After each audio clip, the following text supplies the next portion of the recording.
Welcome to my booth. I'm Jay. Today's sample's from Josh. It's an excerpt from a long-form podcast that Josh is looking for feedback specifically on speaking cadence, noise floor, level of compression, and listenability perspective in general. So we're going to do that. We're going to listen and just tell him all the stuff that we're going to tell him. But before we do, if you would like me to review audio of yours like this, there's a form in the description. Send me something. And if you want to skip the line, right now it takes about 2 months for me to get from submission to review video in a way. So if you want to jump the line, you can check out the booth buddies down below. Not necessary, a way to add extra support and get extra priority access to me, but and then if you like the stuff and you find it helpful, thanks for being here. And if you want to click the buttons, I ain't gonna stop ya. All right, Josh, spiel over. Let's get into it. And we've been dancing around a morality question throughout this entire series so far. The question of how far are you willing to go as a country if you believe your adversaries are the quote-unquote end of the world, if you believe they are the Sith. It's questions like... Okay, I'm pausing really quickly because we have a lot of information to talk about, specifically regarding the questions you were asking and the feedback you're looking for. Firstly, thing that I love, you have a really, really natural and wonderful flow of speech in many respects, like this section here. If you believe your adversaries are the quote-unquote end of the world, if you believe they are the Sith. That's great. It's wonderful. If you believe that this is a thought that I'm having, if you believe they're this thing right here, it's great. It's a really nice flow, and that kind of flow of thought and speech holds in moments in the rest, which we'll get to in a second. However, in terms of pauses and general listenability, here are my thoughts. So this pause right here is close to 4 seconds. It's way too long in general. Reason being, I recognize that this is a moment, and I think that there's value in dropping, a thing like dropping something.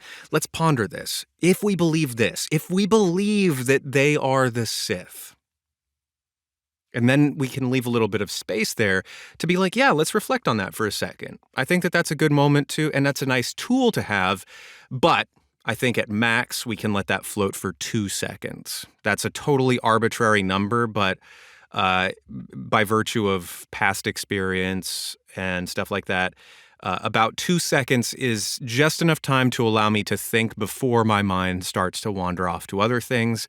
And I start thinking, did they forget to edit this bit? What's going on here? Was this an ad supposed to come here? That things like that can come into my mind, which we want to avoid. So I'd say 2 seconds pause max, but even that might be on the longer side. So that's something to hold on to there. Same deal with this pause at the beginning.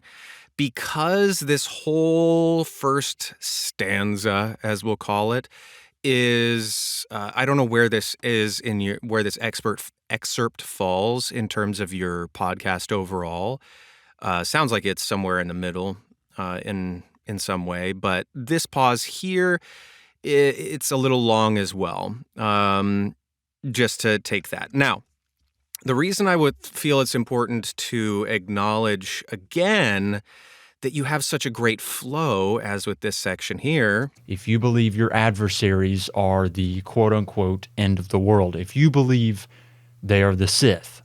Like, you've got such a natural flow, and it feels like all of the boxes that I would normally try to guide people to in a lot of ways, you're doing it. So it begs the question for me that then we have this other thing where your pauses, like in this section, feel somewhat unnatural and or kind of scripted in a way.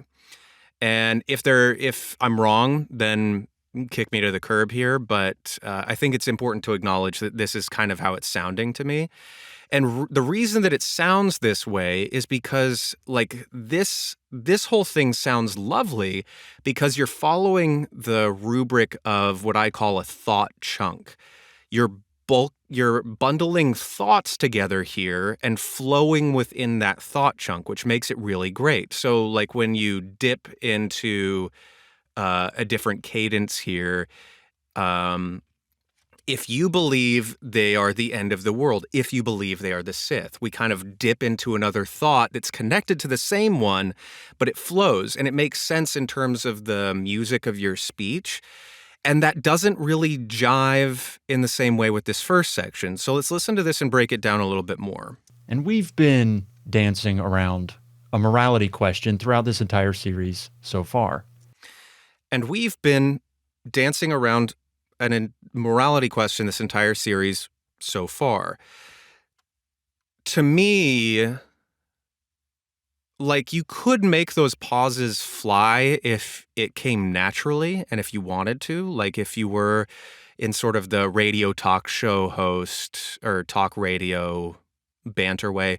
And if we want to believe, and we've been dancing around a morality question this whole time so far, like that's still connected in a way. Is it an ideal flow? I don't know. It works, I guess. I would have to listen back to see if it's ideal. But right now, what's happening is the pauses are, instead of being connected to the thought chunk and helping me flow through, they're sort of interrupting the thought chunk.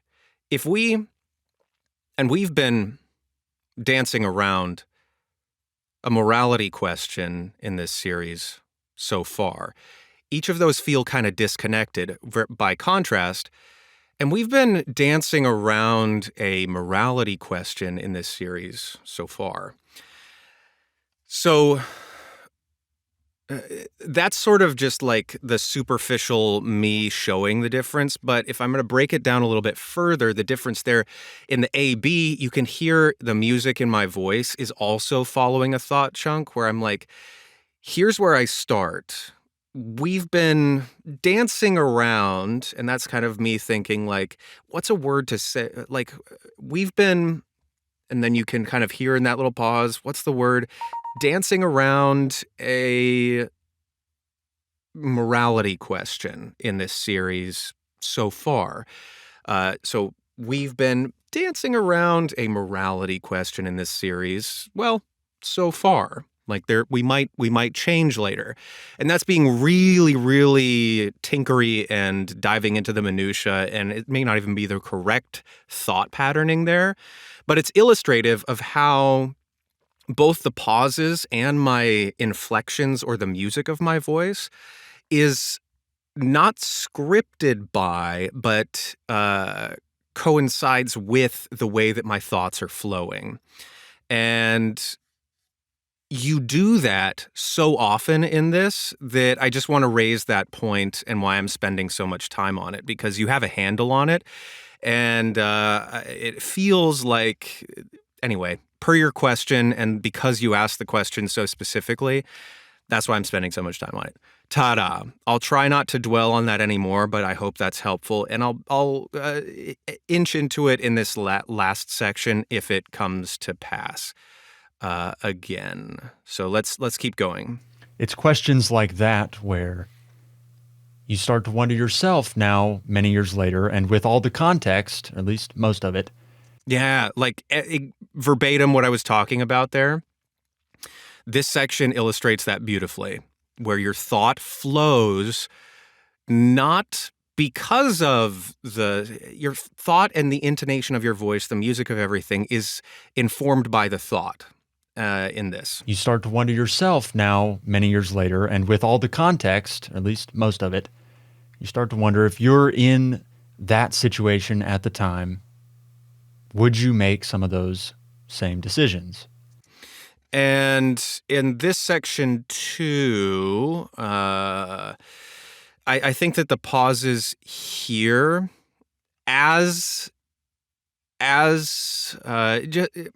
As an experiment, we're going to delete the pauses. So this is the before. You start to wonder if you're in that situation at the time, would you make some of those same decisions? So now we'll delete the pauses. And I'm not saying to go back and delete these pauses, but in terms of your performing of the thought chunks, as I'm saying, this is another way to do it that has a different way of delivering. So we'll play it now. You start to wonder if you're in that situation at the time, would you make some of those same decisions? So I'm able to track it in a way that this is a little bit harder to follow. You start to wonder if you're in that situation at the time, would you make some of those same decisions? One last time. You start to wonder if you're in that situation at the time, would you make some of those same decisions? Anyway, so I'll leave it at that, but there you go. Now we'll talk about compression and stuff like that as we listen to the rest of this. And we focused a lot on the French war in Indochina because the French are almost proxies for what the United States will become later. And it's endlessly fascinating to see the fact that the French make the decisions that they make, and the United States, in a lot of cases, are walking hand in hand with them. And then, 10 years later, the United States are in the same position that the French were, and in a lot of ways, they end up making very similar decisions. Okay, cool. So in terms of compression, I think you can compress more. Reason being, if we look at your audio here, particularly for audio broadcast, podcast type things or audiobooks, they have a pretty crunchy, not overly compressed sound, but because you have to hit really specific, audio loudness levels and all that jazz, you can be a little bit more aggressive. So let's take a look at this here. If I look at your audio here, there are these kind of peaks going on that are almost outliers to your average level of speech. I would say that your average level falls somewhere between -10 and -12 dB. So we'll turn on this compressor and we'll put this to start at -12 just to be a little bit more aggressive, a little bit more radio broadcasty. We'll put the ratio at 3 and we'll just apply it and see what happens. So watch waveform now pre-compression, waveform post-compression. It's flatter in general, a smoother ride across the thing, but it's also quieter across the board. So now we're going to pump it back up to -3 dB. I just normalized to -3. And this would be a more appropriate loudness level for something like this. The question of how far are you willing to go as... So there's that, but as a side effect of that, we've also beefed up our noise floor here. And I don't know what's going on in your noise floor in general, in terms of like what I'm listening to.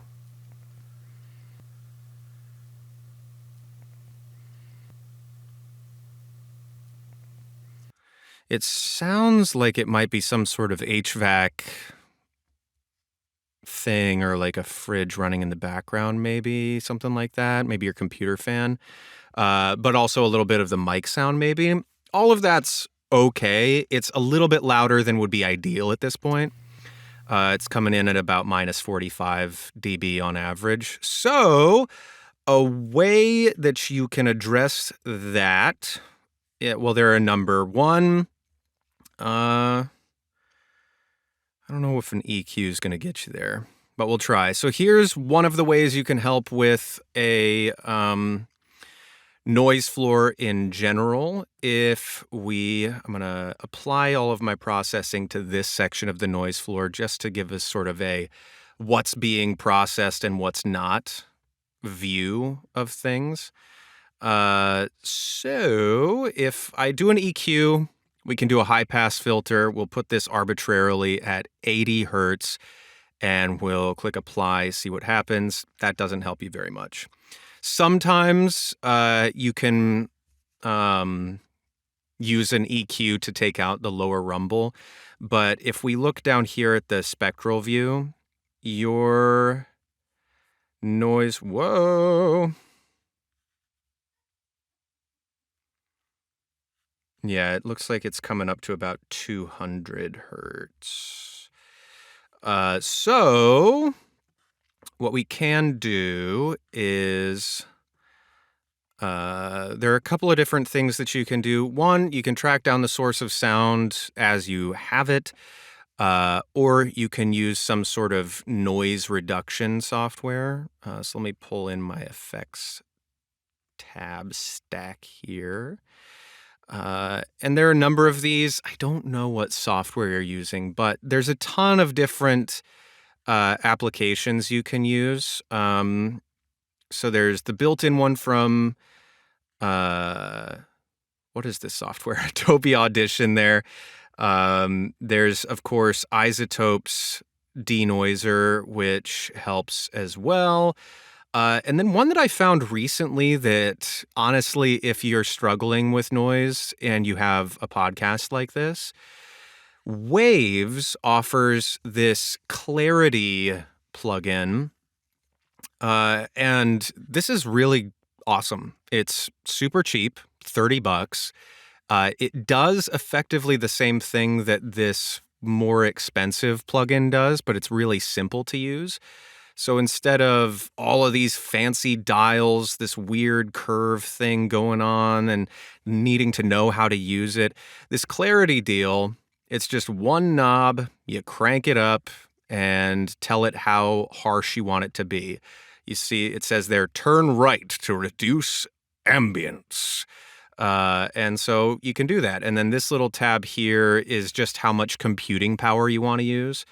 Eco means it's going to be pretty light in computing power, so it's going to be lower quality processing in general, but it's helpful for like large files that you don't need the audio to be pristine. And then these other two are just different processing things. So for your case, I'm just going to try this clarity thing and see what happens, and then we'll leave it at that. I'll try it first on this little section so we can see what it does. It's not totally gone, but it's pretty heavily reduced, so we can listen to the before and after sound.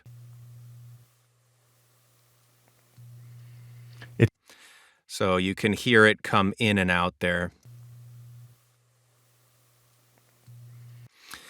So if we apply that to the full file, we can get a sense of how that would sound. It's questions like that where... So super easy to use, really, really effective. It's not going to give you a perfect thing. I would still recommend if you can fix it at the source, do that. But a really great tool. I'm not affiliated at all, but they're worth checking out. I hope that's helpful for you, Josh. A lot to talk about. I went long on this one because I got excited. But let us know again where we can find this podcast when it's up and when we can check it out. And for the rest of you, I hope you are having a good week, and I'll see you next time. Until then, be well. Toodles.